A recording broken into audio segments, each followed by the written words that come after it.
From Clyde Golden, I'm Tim Yaden, and this is Input Doc. It's the podcast where we explore what marketers need and what agencies provide. In this episode, I'm chatting with Mckenty. He's a marketing strategist and writer based in Kenmore. Finn is also a YouTuber.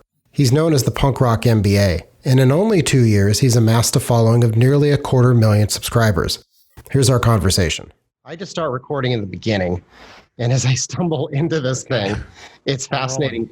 It's, I spent a number of years as a newspaper reporter and would go out and interview people, and you'd have a quiet moment before you got going where you could get used to each other as a human sitting at a table or standing or, sometimes they were interviews under duress, at which point they happened much quicker at that point. Like, Tim, if you could take the revolver away from my temple, that would make me feel a lot more comfortable in this interview. I think you might have called the wrong fella, sir. I think that would be the response to that one. We should go ahead and... I never ran into that. Let's put it that way. Sometimes people would hang up on me mid-sentence, and I always found that to be a fascinating response to a difficult question. Just mid-sentence click. I mean, that's a statement in itself. It is. So do you consider yourself a freelancer or an agency? And does that even matter? Or is it something else? I would say that distinction is really just a branding decision at this point. Whether you're a one-person agency or a freelancer, to me, is a matter of, which one do you think will send the right message to the people that you want to work with?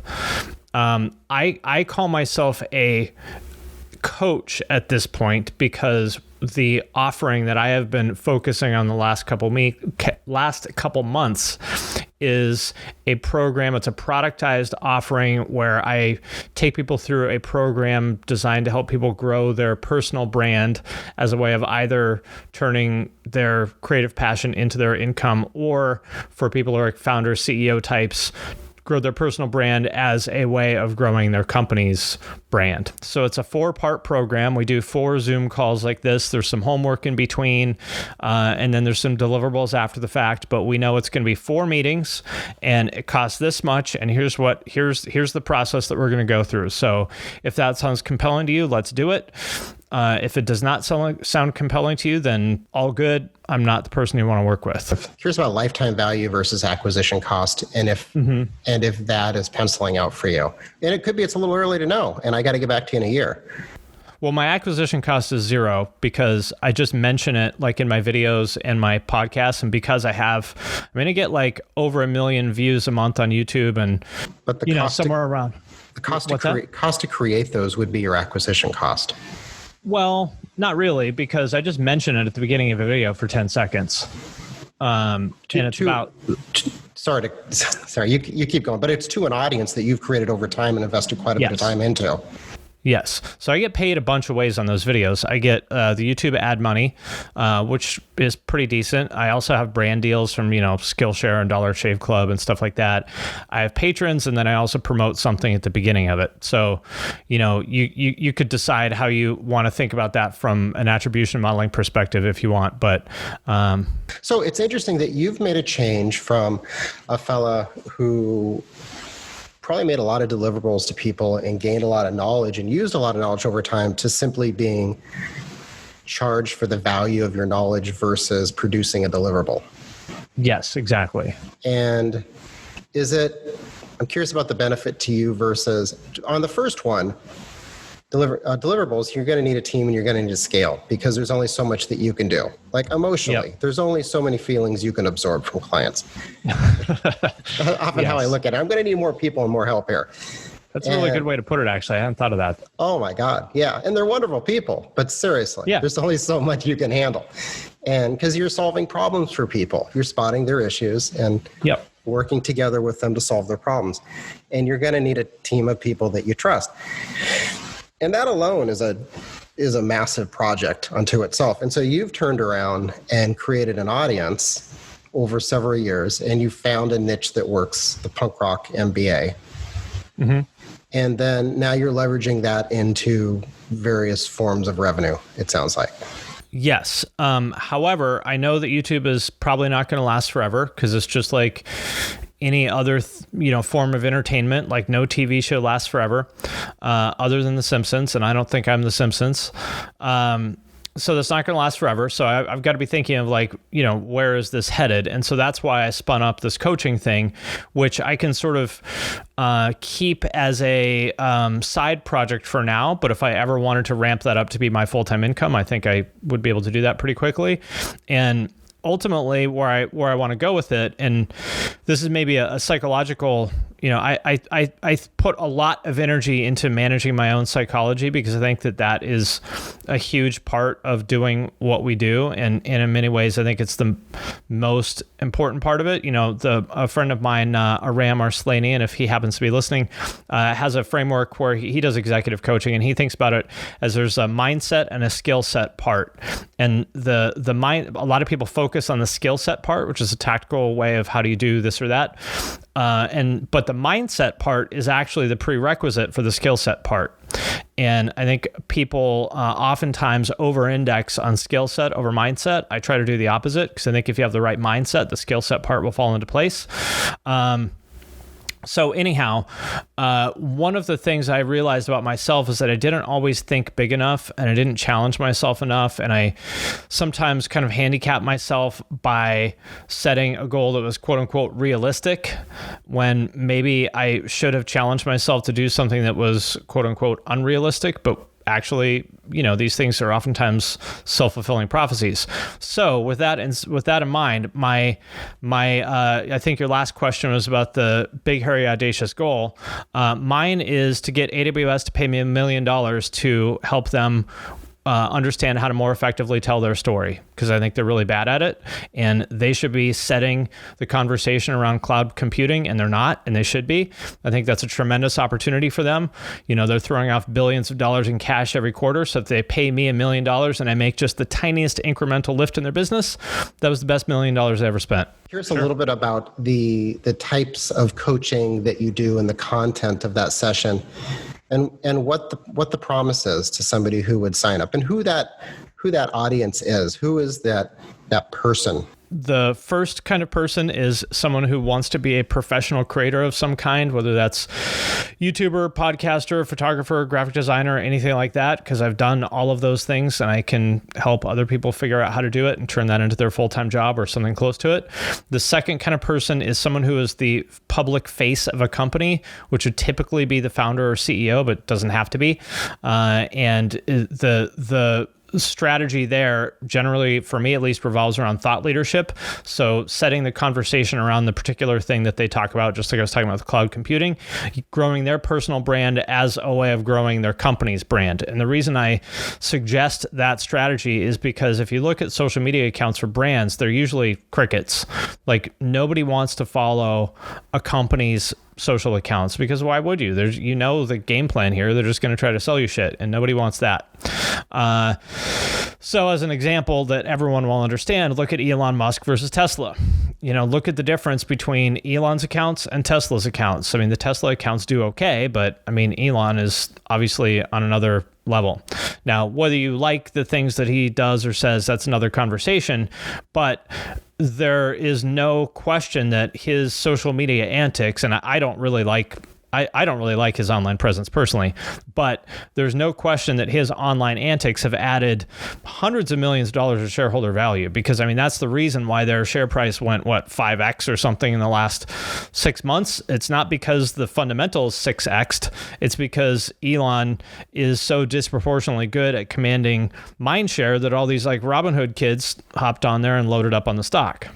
Yeah, Reddit loves Elon. Yeah, and not that I'm suggesting that anybody else do exactly what he does, but that's like I actually don't, I would not recommend that exact strategy, but it illustrates the point of using, if you have a public face of a company who is capable of playing that role, it illustrates how valuable that is as a strategy that translates into real business objectives. I think a lot of people look at this stuff through a performance marketing lens and want to ask about CPAs and stuff like that. You're looking at it the wrong way. Like, if you don't think that commanding Mindshare drives business results, then I guess we shouldn't work together, because to me, that's just such a silly, myopic way of looking at things that we're probably never going to see things the same way. me understand Mindshare. Is that similar to share of voice? Yeah, brand, whatever you want to call it. It's like, the fact that Coca-Cola spends however many billions of dollars a year on brand advertising, either and people roll their eyes at that, especially people like in, the tech world roll their eyes at like any kind of brand marketing. Well, either you're stupid or either they're stupid and you're the only smart person, or maybe brand marketing is valuable. And I'm not saying, there's this tension between like brand and growth. I think they both matter. I don't think I think they work together and they're both important. Purely hypothetical. Pretend you were speaking to an owner of a small creative agency. Yeah. In Seattle. Okay, I'll try. It's a bit of a leap, but I'll try. Keep it hypothetical here. Yeah. And there's a recession on. And yes. We're in the middle of a pandemic. There's been lots of public discord with Black Lives Matters, and protests, and the truth is consumer confidence in all likelihood is dampened badly. Sure. What's a process or a methodology you'd have me think about as I begin to think about the type of marketing I should be doing,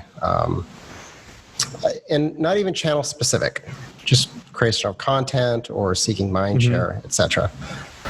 Well, I will tell you I'll tell you my personal perspective on it, which, I would have to know more about your business. I would be the first person to say that my approach is not right for everybody in every situation. So let's pretend we already had that conversation and that we have agreed that my approach is a fit for you. So the first thing I would want to get a handle on is what is the specific goal in business terms. So in other words, I would like to have 5 more clients per month on retainer. Or, a year from now, I'd like to have 5 clients on retainer paying me X dollars per month. And those clients look like the following companies, just as a sort of directional, goal. And whether it ends up being those particular companies or not, whatever. These goals never work out exactly, but at least it tells us which way we're going, because, there's a big difference between if you want to work with, Coca-Cola versus if you want to work with a 4-person like seed round startup, in South Lake Union. Big difference there. So first thing to do is define the goal. And then we kind of work backwards from there to just come up with a rough funnel. So I do think, I've done a lot of brand and growth marketing, and I don't see them as different. Like, to me, they're the same thing. It's like make the cash register ring. That's my job. Whether I use a brand lens or a growth lens to get there, I don't care. So there's a little bit of a hybrid of the two. So we'd say, okay, we want 5 clients that look like this. What do we think it's going to take to get there? So, if you say, well, probably, me speaking at conferences that look like this and this, appearing on podcasts like this one and this one, getting media coverage and publications like this. And then probably, if I am at 6 conferences like this over the next year, I bet you that I will have a hallway conversation with one of these people that will, lead to an engagement. And you know how these things work. It's in our line of work. You can't draw the same kind of straight line to these results as you could with if you're selling, t-shirts on Shopify or something. It's a very long winding path to get there. But so that would be the first step. What is our goal? And we go, okay, that seems, in reality, it's not going to work out like this, but this seems like a credible path to get there. So we know which way we're headed. That's the first step. Second step is to align on what is the story that we are telling as a human. And first of all, I would for sure recommend that all of this comes from your personal accounts, not your company, because people will always care about you more than they care about your company. So what is the story that you are telling? And I don't know enough about you to say what that should be, but you are Tim, you're the founder of this agency that does X for Y clients, and the next step is to come up with 3. It could be 4 or 5 or 2 or whatever. Usually 3 talking points within that sort of, generally speaking, lead people down a problem aware, solution aware, ready to convert sort of direction. Like, in this environment, companies need to, so something like what you just said, in this recession, consumer confidence is an all-time low. So make them problem aware and then solution aware. And so everyone's like, well, yeah, I agree with you. Like, well, what do you do about it? Well, the answer is to build a great direct relationship with your customers through brilliant communication, whatever. And then the third part is, and I, Tim, am the person to go to for that. Then within each one of those, there's subheads that are reasons to believe. So I borrowed this. I used to do a lot of work for Procter & Gamble with like Swiffer and Febreze and stuff. And one of the, I don't know if they invented this or not, but one of their things that they use a lot is the reason to believe, which is a factual statement that the claim you made is true. So if you're saying that I, Tim, am an expert on creating, creative that will drive business results, well, what are the reasons to believe that that's true? And I don't know you well enough to say what those would be, but we could come up with, that's like clients, projects, awards, stuff like that. I've been in business long enough that there must be something. Yeah, unless you just somehow stumbled your way here, through all these started with $10 million, and here we are. Right. Now we've got many years later. That's not actually how it started. Right. So figure out the story, and then every single thing that you post on social media, every piece of content, everything you say when you are on a podcast or something is going to be from that framework. It's going to be one of those talking points, one of the reasons to believe, and then we'll come up with some sort of common themes that we'll hit on those. And again, I don't know you well enough to say what those would be, but for example, I've been working with a friend of mine who is a chef, and he's opening a sandwich restaurant in New York in the next couple months, whenever that becomes viable. And so he kind of came from the fine dining world. Like he was on that show Beat Bobby Flay. He won it. And he's worked at all these fancy fine dining restaurants and stuff. And so his story is kind of like, I came from the fine dining world where I worked at all these fancy restaurants, and I don't remember their names because I don't know that much about that world, but I'm told they're very prestigious. So I worked at all these fine dining restaurants, but what I realized is I like sandwiches. And so I want to bring the level of like craft and care that I learned at culinary school and at all these fine dining restaurants to making sandwiches for you people, for my friends in Brooklyn. So that's kind of his story. So if you look at his social media, sandwiches is one of his pillars, which actually nobody talks about in food. Like sandwiches that's still one of these categories that nobody really owns. Like there was, I don't know, 10 or 15 years ago, like organ meat became cool. Like there was that restaurant Animal in LA that was their story, is like, hey, we forgot, in the past, people used to eat the heart and lungs and liver and all this stuff, but now we just throw it away. But, what are we missing? Actually, organ meat is part of fine dining, was their story. So anyhow, once we have our story and the talking points, kind of what the themes are, think of it sort of like a political campaign. You sort of know what you're going to say. Now you got to go out and say it. And that is when you create a content calendar or a channel strategy, whatever word you want to use for it, is to figure out where are we going to get this out. That could be, and that depends on your budget, your natural aptitude, your resources, but whatever social media channels, podcast, YouTube, Instagram, LinkedIn, are you going to publish a print newsletter? I mean, I don't know that that's necessarily a great strategy for most people, but it might be. For somebody, a print newsletter is a perfect fit. That's it. And then the last part of it is we sort of, so I say, here's the game plan, go for it. And then typically we'll wait a month or something like that, and I'll check in with them. I give them a set of essentially tactical guidelines that regardless of your strategy, you should be using. Like, here's how to use hashtags, and here's the tools you should use to track them, and blah, blah, blah. A month later, we check in, and I kind of give them some feedback, and then we're done. Do you find that, the relationship is similar to like a strength coach or a Pilates instructor? Yes, it's just like that. Yes. So for you, what I would say is like, what is the idea that you want to stand for? I fundamentally, what this is like a thought leadership strategy for people like you, I think. So what is the idea that you want to stand for and be top of mind for, such that even if I don't think I need to work with you right now, you know how these things work? It's like, there's that oh shit moment, and your clients, your potential clients are thinking, well, who do I call? I get like X just happened, and you want to be the first person they call.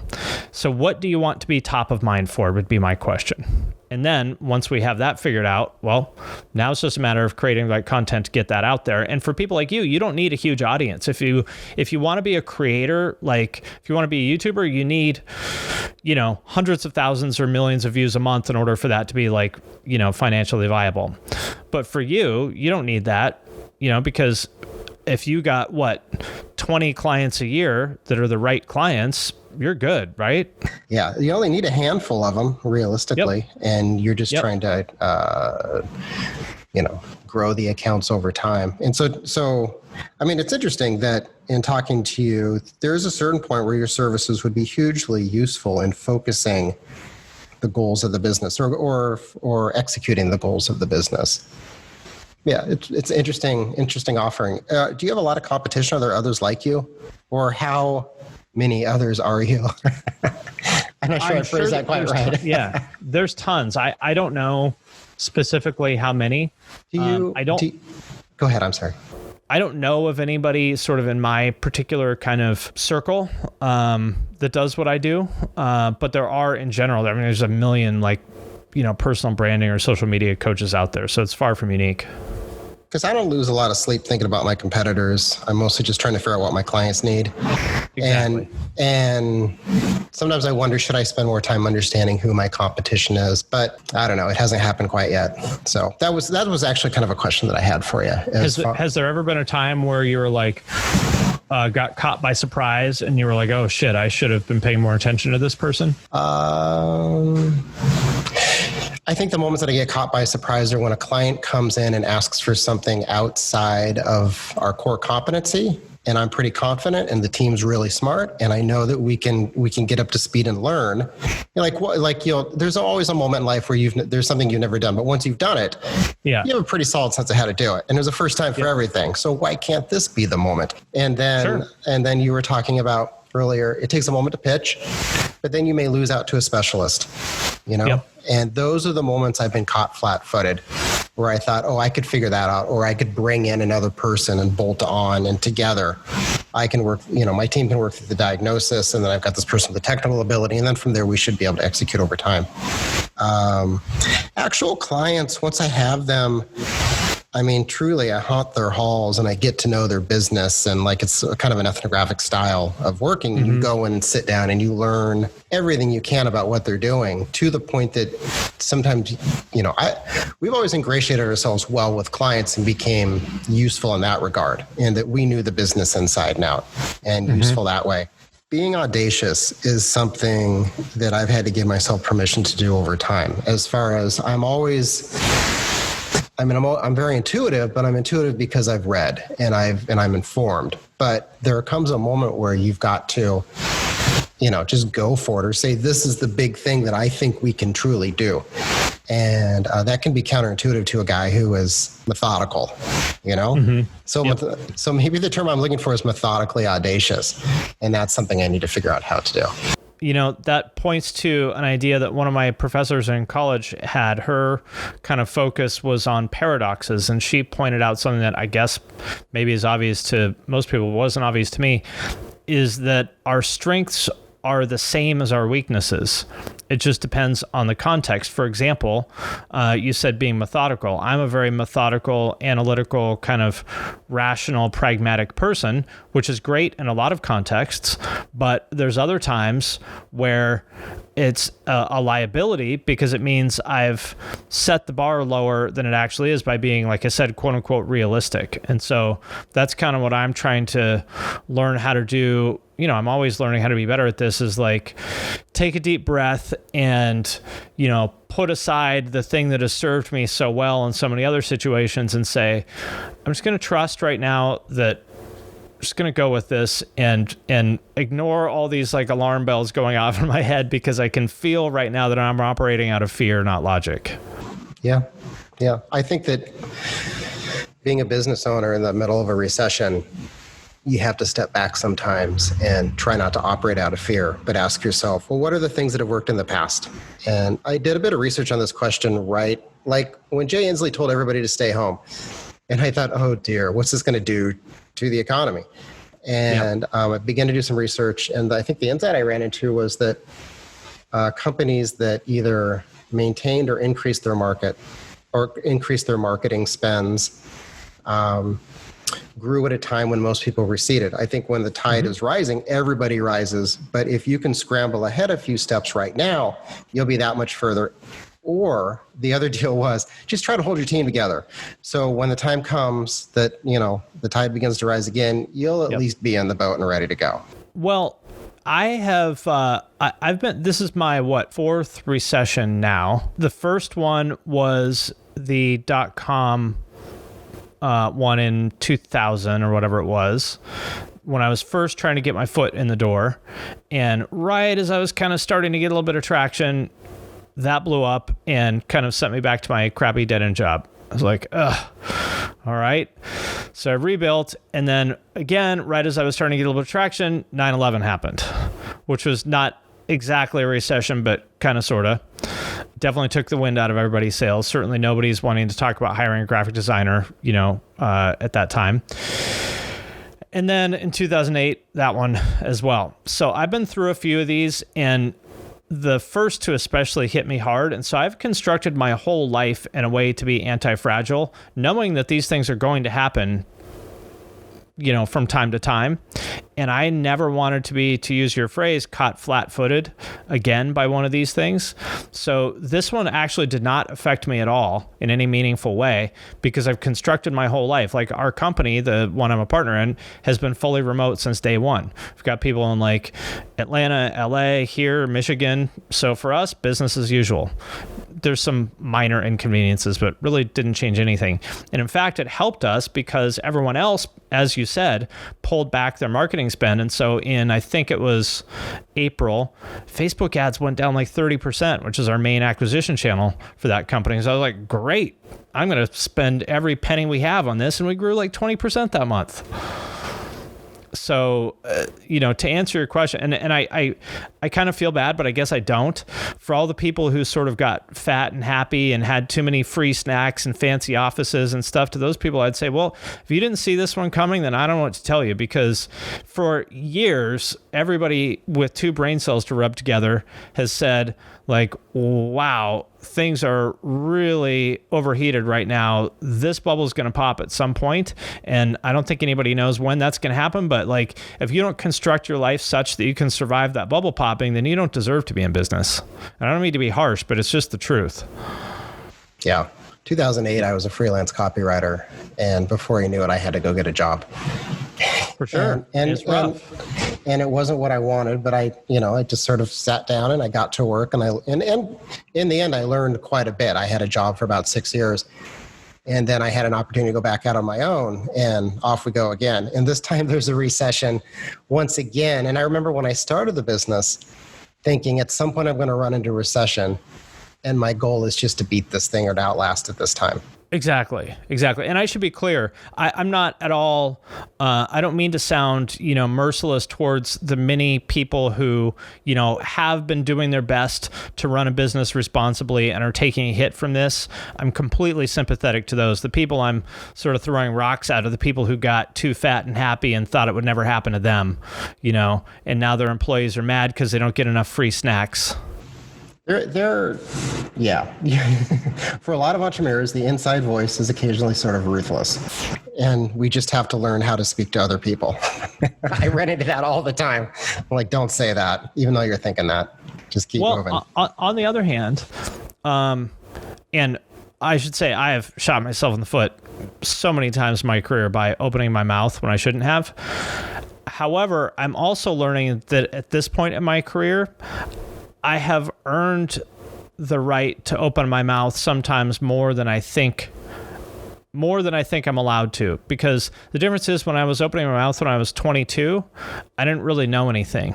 And so the stuff I said was not necessarily wrong. It just, I didn't have the credibility to stick my neck out. And at this point, I've done enough things that I've noticed when I do stick my neck out, it seems to work out now. So I never want to be like arrogant and be I never want to be that guy. But at the same time, I also have seen that when I have stuck my neck out, it's paid off. And so that's another thing that I'm sort of training myself to be less risk averse about. Makes sense. Like, it's okay to have an opinion. And especially for people like us, if I turn off 8 people, that's fine, as long as it means I turn on 2 people. Earlier you mentioned there's the idea of your company, and then there's the idea of you. And I've always understood that clients hire you. They trust you. Yes. I have a team, and there's a team behind the company. And sometimes I'm leery of being too far out front because I have this team that the client gets to know as well. Yep. And so we do via at least Instagram, or the past few months, we've tried to pull back the curtain. We have front of the house. We're going to show off research and projects. We have back of the house, the people who work here and their dogs and their cats, etc. Yep. And I guess that's sort of the mix that we've come up with over time. It's a slightly where you're more of the Oprah sort of mentality, in which I am this face. And from it, and apologies for the analogy, but I've used that over time, that sure, there comes a moment where somebody potentially has to step forward and be the face. And sort of, her soul comes out and her experiences come out, and I suppose so do yours. And that's what you're leveraging. What's the gap between, I guess, who you are privately and who they see publicly? Well, so to sort of tie the two things together here, this is there's a concept, I don't know who came up with it, called like the founder trap, which is basically if you have somebody, people like the founder a lot, well, it can't always be about the founder. So how do you kind of deal with that? Well, first of all, I would say a lot of people are scared of this, and this is sort of an objection that people have to the way I do things. Say, well, first of all, this is a great problem to have. If you're in the situation, and this is not a problem that I'm not saying you, not you in particular, but in general, like, you don't currently have the problem of 1 million Fortune 500 companies beating down your door that want to work with you personally. If we ever have that problem, great, let's figure it out. But first of all, we don't currently have that problem, so let's not worry about it. Second, if you do a really good job of earning trust yourself, I will want to work with your team because you believe in them. Like, that's enough for me. If you say, you know what, you actually don't want to work with me on this because I hired, Susan, and she's way better at this than I am, so I'm going to introduce you guys and you're going to work with her. Trust me, she's way better at this than I am. Then that's, kind of how you bridge the gap. It's by the transitive property. I believe in the team because you believe in them. And so it's not tricking. It's not bait and switch where like, oh, I'm going to trick the client into thinking they're going to work with me, but they're not really. It's if you believe that I am a world-class thought leader on this particular thing, then you're going to follow me wherever I say that we should go. Yeah, that's interesting. That makes sense, that they do trust the team or do not trust the team based on their relationship with you. Yeah, just like, fighters, like I do jujitsu and follow MMA and stuff, and fighters have different coaches for different things. They have a wrestling coach, they have a striking coach, a grappling coach, a conditioning coach, and, and then there's one head coach. But anyhow, so the difference between myself, publicly and privately, as far as that goes, my personality is the same. I just have a lot of interests that I don't talk about on my social media because my audience doesn't care about them. And that's not that they're secret or something like that. It's just, they just literally don't care. For example, I read about and listen, like I follow finance and investing probably more than anything else. Like, my channel is about music, but I don't really pay that much attention to music. I listen to podcasts about startups and investing. My audience doesn't care about that because they're like music people. They want to hear about Pantera, not, This Week in Startups. Yeah, that's similar.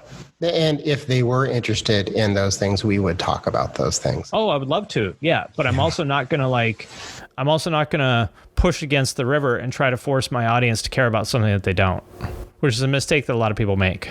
Like, you don't get to choose what your audience is interested in.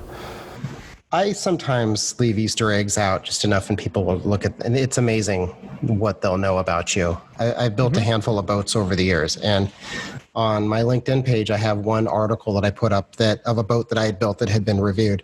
And every once in a while, somebody stumbles into that and they want to talk about that. But I do wonder about truly focusing the story on my LinkedIn page to agency owner, marketer. Yep. Truly the gig is I want to figure out how to help you, whatever the thing is. And there's a million tactics we can chase after that. But I do think that, as you said, those Easter eggs or breadcrumbs, that is the thing that I recommend is, 5% of your content is that stuff. For one, because like people just want to see you as a well-rounded human being, not just this like machine that's focused on your business. Second is because in the event that you do match with somebody in your audience for one of these kind of random things like wooden boats or whatever, that's for sure going to be the thing that converts them. And, that could be like, the CMO of some Fortune 500 company might be like, you said a lot of things, but when I saw that you were into the such and such boat, that's when I said, this is my guy. Yeah. The guy hates the McGregor 26. He must be fine. And stuff like that. Exactly. So those little things can actually drive results. So I wouldn't throw them out completely. So my personal Instagram is all dogs, boats. And then professionally, Clyde Golden is team and research and projects. I would move all that to your personal account. You would move all of the professional stuff to my personal account. Yep. I would say, again, without looking at anything, this is just the general playbook. Move all the professional stuff to your personal account, make dogs, boats, and family 5% of it. Have the Clyde Golden account be one of those grid accounts that's like, just 12 things that's sort of almost like a landing page for the company. You don't need to update it that often. Have everyone follow you. That's what I would do. Interesting. Is there any last, any tips that you would have for anybody out there or anything specific you'd like to leave behind? Storytelling. I think that's the one common thread here that is, regardless of what channel or project or anything like that, human beings are wired to process things in a narrative format. We're wired for remember, we are like hunter-gatherers. Imagine us still like a bunch of cavemen and women sitting around a campfire eating a roasted woolly mammoth leg. Like, that's who we are. Whether that's happening on YouTube or at a conference or whatever, that's still who we are. So don't get lost in tactical stuff like what email marketing software you should use and what hashtag and this, that, and the other. Like, that stuff is all, that matters. But storytelling first, if you get that part right, then figuring out the other stuff is easy. Do not lose sight for the forest through the trees. The storytelling is the most important thing, in my personal opinion. Thank you. That was really interesting. Thanks for your time today. I really appreciated this. Yeah, anytime. Let me know. Like I said, I'll reshare this on my podcast and link to yours and all that stuff. So just let me know when that's ready, and I'll get it going. Thank you so much. I really appreciate it. Yeah. Take care. All right. Have a great day. Input Doc is produced by Megan O'Neill, edited by Lily Chu. The music you're listening to is an original creation by our very own Brian Leahy. We'd also like to thank our project manager, Scott Greger, who does all the work at the agency while we make this podcast. I'm your host, Tim Yaden. Have a great day.